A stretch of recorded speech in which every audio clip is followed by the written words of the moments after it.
अस्सलाम वालेकुम नाजरीन, मैं हूं आपका मेज़बान फ़याज़ वलाना और आप देख रहे हैं फ़याज़ वलाना ऑफिशियल यूट्यूब चैनल। नाजरीन, जिस तरह आप तक खबरें पहुंच चुकी होंगी कि गुज़श्ता रोज़ सुप्रीम कोर्ट में क्या तमाशा लगा, और तमाशा उनका लगा जिन्हें बड़ा शौक था दूसरों के तमाशे लगाने का, और बिल आखिर ऊंट पहाड़ के नीचे आ गया। हक सच की बात करने वालों का जादू सर चढ़कर बोल रहा है। इसे आप बेशक इमरान खान से मिलाएं या ना मिलाएं, वो तो कैदी नंबर 804 अडयाला जेल में खामोशी से बैठ के अपना कोई जिक्र अज़कार कर रहा होगा, क्योंकि जवानी उसने जैसी भी गुजारी, अब मोस्ट रिसेंटली उसके बारे में यही इतलात हैं कि वो जिक्र अज़कार में मशगूल हो गया है। उसके हाथ में तस्बीह होती है, और जब बंदा कैद में होता है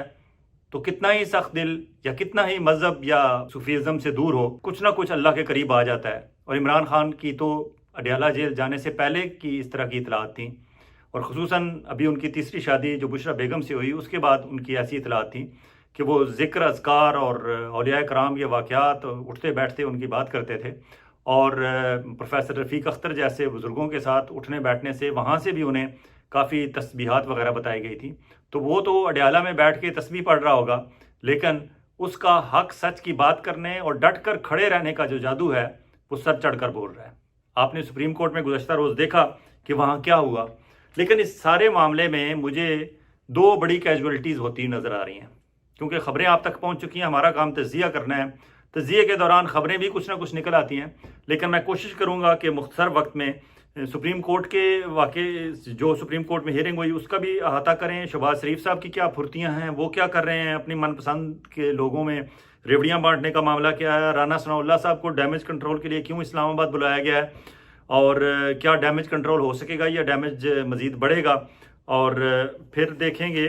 कि ओवरसीज़ पाकिस्तानियों ने क्या प्लान बनाया है इसमें दोबारा फ़ाल किरदार अदा करने का इमरान खान की रिहाई के लिए, और सवाबी इंटरचेंज और सवाबी इंटरचेंज के बरास्ता महमूद चकजई, मौलाना फजल रहमान और बाकी अपोजिशन के और ग्रैंड अपोजिशन के जो प्लान्स हैं, मंसूबे हैं, उस पर बात करेंगे। सुप्रीम कोर्ट में जो दो कैजुअलिटीज़ की मैं बात कर रहा हूँ, एक तो कैजुअलिटी होनी है इंटेलिजेंस ब्यूरोज की। इंटेलिजेंस ब्यूरो हमारी आईबी जो एक सिविल खुफिया इदारा है, और फिर मिलिट्री की दो जो खुफिया इदारे हैं आईएसआई और एमआई की। जिस तरह के अभी ऑब्वियसली कल की हियरिंग में ये बावर कराया गया है कि आइंदा हियरिंग जो 6 या 7 मई को जो होनी है, उसमें ये तीनों इंटेलिजेंस एजेंसीज अपना दायरा कार बताएं, ये बताया जाए, फेडरल गवर्नमेंट बताए और ये एजेंसीज भी खुद आके बताएं कि ये कब कब ये एजेंसीज कायम की गई, इनका दायरा कार क्या है और ये किस तरह काम करती हैं। ऑब्वियसली सुप्रीम कोर्ट पाकिस्तान की आला तरीन अदलिया है, अदालत है, वहाँ जब ये अपने अपने मामलात लेकर आएंगे तो कोई चीज़ ढकी छुपी तो रहेगी नहीं। उन्हें साफ साफ बताना पड़ेगा कि हमारा मैंडेट क्या था और हम कर क्या रहे हैं। और फिर जिस तरह की शहादतें आई हैं पाकिस्तान भर की हाई कोर्ट्स में, 5 हाई कोर्ट से जो शहादतें आई हैं वो सारी अगेंस्ट दीज एजेंसीज हैं। उसमें अब इंटेलिजेंस एजेंसीज, इन तीनों बड़ी मेन जो हमारी इंटेलिजेंस एजेंसीज हैं, इनको अपने दायरा कार के तयन वो कर पाएँ ना पाएँ, इस कोर्ट को करना पड़ेगा। और इसने ना किया तो शायद लार्जर बेंच तक बात चली जाए, और अगर लार्जर बेंच तक ना गई और इनमें से जो भी इनका फैसला होगा उसमें अगर किसी को एतराज़ होगा तो फिर अपील होगी, और अपील में फिर लार्जर बेंच बनाना पड़ेगा। और यही काजी साहब गुज़श्ता रोज़ लॉजिक पेश कर रहे थे कि अगर एकदम हम सारा लार्जर बेंच बना देते तो फिर कल तक फुल कोर्ट बना देते तो कल तक फिर अपील कहाँ होती। काजी साहब पता नहीं किस तरह खुद ही अपने बताए हुए फार्मूलों के जाल में फंसते चले जा रहे हैं। ये भी यकीनन आगे चल के उनके लिए एक और जाल ही साबित होगा, जो अभी उन्हें 2 दिन पहले फिक्रा कहा है। बहरहाल अभी उन्होंने बड़े गिन चुन के कैलकुलेशन करके बंदे बिठाए थे अपने साथ, जिस तरह जस्टिस मुसरत अली, उन पे उनका ये एहसान ही नहीं खत्म हो रहा कि मैं पेशावर हाई कोर्ट से आपको सुप्रीम कोर्ट में लेके आया हूँ। हालांकि मुसरत अली को मैं बतौर रिपोर्टर उस वक्त से जानता हूँ जब ये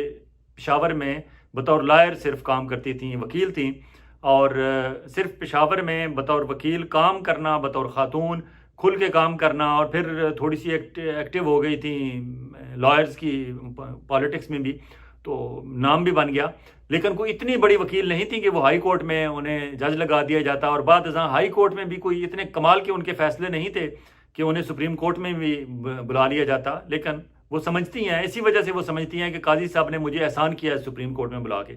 अब वो काजी साहब के एहसान के नीचे दबती चली जा रही हैं, और जिस तरह उन्होंने गुज़श्ता रोज़ अपने सीनियर जज साहबान को रोकने की, टोकने की कोशिश की और हर बात में काजी साहब को डिफेंड करने की कोशिश की, वो बुरी तरह एक्सपोज हो चुकी हैं। कितने दिन वो करेंगी, कौन कौन से केस में करेंगी, और पब्लिक का जो अब रद्द-ए-अमल आ रहा है, पब्लिक जिस तरह जस्टिस मुशर्रत हलाली को ऑब्वियसली इल्ज़ाम दे रही है या उन्हें बुरा भला कह रही है या उनका बारे में कोई अच्छा तासर नहीं कायम हो रहा, कब तक इसको रजिस्ट कर सकेंगी इस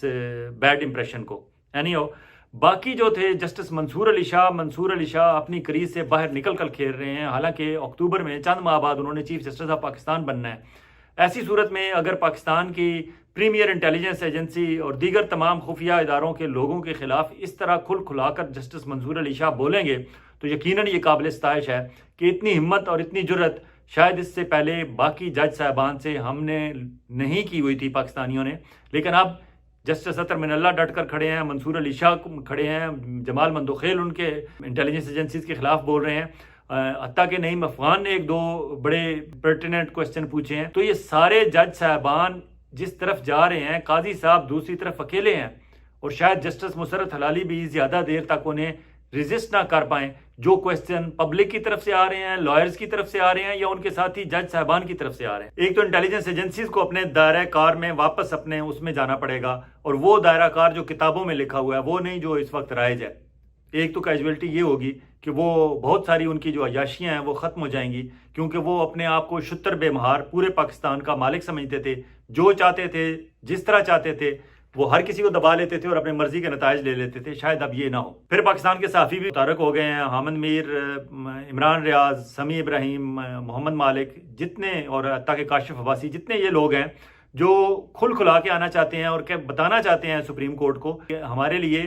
हालात कार कोई इस तरह के नहीं रहे कि हम इंडिपेंडेंटली काम कर सकें। तो ये भी आने वाले दिनों में ये बात भी सर उठाएगी, तो फिर वहाँ भी कुछ ना कुछ दायरा कार तय करना पड़ेगा, और इन्हीं इंटेलिजेंस एजेंसीज को बावर कराया जाएगा कि बिहेव योर सेल्फ, कि आप अपनी हदूद में रहें। आपने ना अदलिया को काम करने के काबिल छोड़ा, ना आप मीडिया को काम करने दे रहे हैं। ब्यूरोक्रेसी को तो खैर से पहले से ही आपने मुस्लिम लीग नवाज और मियाँ नवाज शरीफ और इस पूरे गैंग के साथ मिलकर पाकिस्तान की सिविल ब्यूरोक्रेसी का तो पहले ही आपने सत्यानाश कर दिया है, ख़त्म हो चुकी है सिविल ब्यूरोक्रेसी का, और सिविल इस्टेब्लिशमेंट का कहीं अब जिक्र भी नहीं होता, और ना उनकी कोई अहमियत और कुदर उनकी ना कोई अहमियत रही है, ना उनकी कोई वक़्त रही है। अब सिर्फ मिलिट्री इस्टेब्लिशमेंट के चर्चे हैं, और मिलिट्री इस्टेब्लिशमेंट के चर्चे जिन दो बड़ी इंटेलिजेंस एजेंसीज मिलिट्री इंटेलिजेंस और ISI के सर पे थे, अब शायद उसके दिन भी थोड़े रह गए हैं। अब अगर इन इंटेलिजेंस एजेंसीज को भी अपने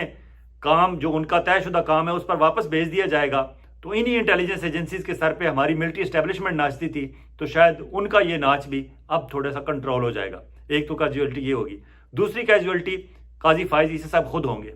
मैंने चंद दिन पहले आपको बताया था कि काजी फायज ईसा साहब के नाम पे क्रॉस लग चुका है, क्योंकि मिलिट्री इस्टेब्लिशमेंट वाले ये कहते हैं कि ये बंदा इंतहाई नाकाबिल एतबार है, इनका कोई एतबार नहीं। इसके बावजूद काजी साहब पूरा जोर लगा रहे हैं, अपनी जस्टिफिकेशन दे रहे हैं कि मुझे एक्सटेंशन दी जाए। फेडरल गवर्नमेंट को भी आंखें दिखा रहे हैं, फेडरल गवर्नमेंट को जिस हद तक वो ब्लैकमेल करना चाहते हैं वो कर रहे हैं, और ये जितनी उनकी चीखो पुकार है वो सिर्फ इसलिए है कि मुझे तौसीह दें, मुझे तौसीह दें, मुझे तौसीह दें, मुझे 3 साल के लिए चीफ जस्टिस बनवा दें। देखते हैं कि सिविल गवर्नमेंट उनकी ये ख्वाहिश पूरी करेगी, और सिविल गवर्नमेंट को क्या सपोर्ट करेगी मिलिट्री इस्टेब्लिशमेंट इस हवाले से मुझे नहीं लगता। और मैंने आपको ये भी कहा था कि जस्टिस मंसूर अली शाह साहब पे काम होना शुरू हो गया है, लेकिन अब जस्टिस मंसूर अली शाह साहब जिस तरह क्रीज से बाहर निकलकर चौके छक्के लगाना शुरू हो गए हैं, क्वेश्चन मार्क शुरू हो गए हैं कि क्या ये अफोर्ड कर सकेगी हमारी military establishment justice Mansoor Ali Shah साहब को, कि अगर वो चीफ जस्टिस बन गए आइंदा 3 साल के लिए तो क्या होगा। हालांकि जस्टिस मंसूर अली शाह अगर